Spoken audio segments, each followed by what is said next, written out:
I've been working in Iowa, I've been coming up to New Hampshire, I've been, I've been calling people and trying to raise money, and I'm exhausted. Haven't seen my family, I'm a little grouchy. And I fly down to South Carolina, down to Greenville, and I get in about midnight, and I'm exhausted. I'm dragging my bags through the little airport terminal and get it to the hotel, and all I want to do is sleep. And suddenly, right as I get to the door, I get this tap on my shoulder. And I turn around, and it's one of my staffers. Said, Senator, because back then I was just Senator. Said, Senator, you do know that you got to wake up at 6:30 tomorrow morning, right? I said, what do you mean?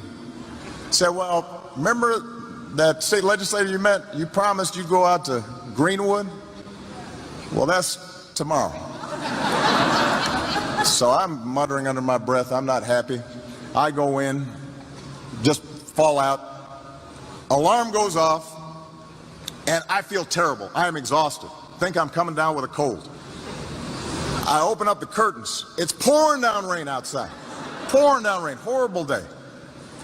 I make myself some coffee, and I get the newspaper outside my door and open it up. There's a bad story about me in the New York Times. I get dressed, shave, walk out, just kind of still groggy, still staggering. My umbrella blows open. That ever happened to you? As I'm walking out, and I get soaked. I'm just soaked. I get in the car. I say, all right, how long is it going to take to Greenwood?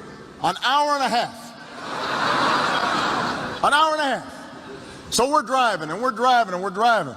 Doesn't seem like we're going anywhere. Sheets of rain are pouring down. And finally, we get to Greenwood, although you can't tell, because there's really no buildings in Greenwood that are more than like 2 stories high. And there are just a couple of little stores, and there's like one stoplight. And we pull up to this little park field house. And I get out, and I'm sloshing around the rain, and my socks are wet. And I walk in, and I've driven an hour and a half, and there are like 15, 20 people there. 15, 20 people. And I will tell you, they didn't look any happier to see me as I did to see them. They were wet and damp, and they weren't really excited. They didn't know why they were there. And so I go around the room, and I say, how do you do? What do you do? And talk to everybody. But they're not really feeling it right now. And so I'm about to make my pitch. I'm trying to muster myself up. Let me make the best of this. I'm going to do it quick, and then I'm going to get out of here. And suddenly I hear this voice from the back just shout, fired up! And everybody in the room says, fired up! And I say, ready to go. And then I hear the voice say, ready to go! And everybody in the room says, ready to go. And I don't know what's going on. I think these people are crazy. Maybe I shouldn't have come here. And then I look in the back of the room, and there's this middle-aged woman, and she's dressed like she just came from church. She's got a big church hat, and she got, I think, a gold tooth.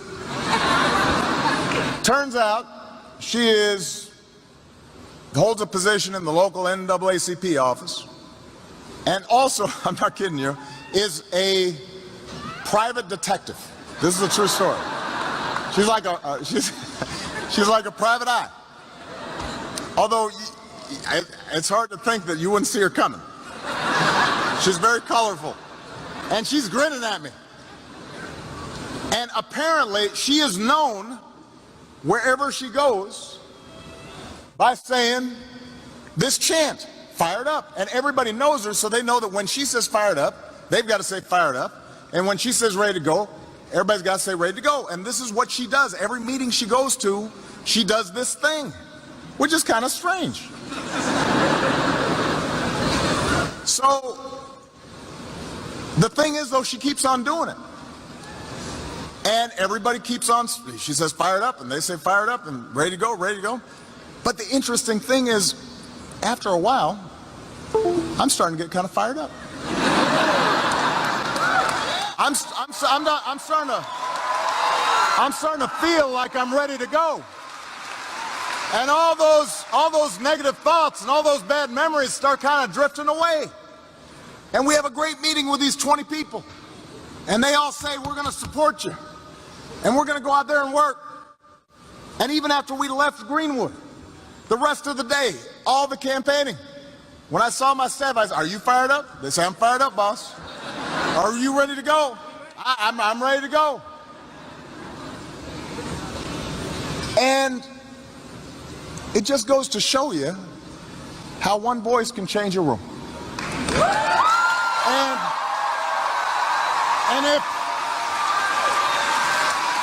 And if it can change a room, it can change a city. And if it can change a city, it can change a state. And if it can change a state, it can change a nation. And if it can change a nation, it can change the world. So I just have one question for you, New Hampshire. Are you fired up? Ready to go? Fired up? Ready to go? Fired up? Ready to go? Let's go finish what we started. Let's elect Hillary Clinton. Let's elect Maggie Hassan. I love you, New Hampshire. God bless you. God bless the United States of America.